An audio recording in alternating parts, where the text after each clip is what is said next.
برای درست کردن یک کتلت مرغ خیلی خوشمزه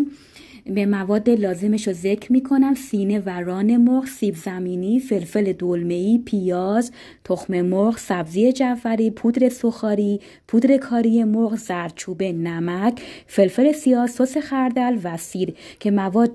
دقیقش رو داخل کپشن نوشتم. در اینجا با غذاساز یا که خورد کن سینه و ران مرغ رو میکسش کردم و در ظرفی سیب زمینی ها رو که از قبل رنده کرده بودم، سبزی‌های جعفری هم ریز خورد کردم، فلفلای دلمه‌ای هم خیلی ریز خورد کردم با تخم مرغ و سینه و رانی که میکس کردم با ادویجات و سس خردل خوب با هم دیگه مخلوطش کردم و به این صورت در روغن خیلی داغ سرخ کردم. مرسی که لایک میکنین و سابسکرایب میکنید.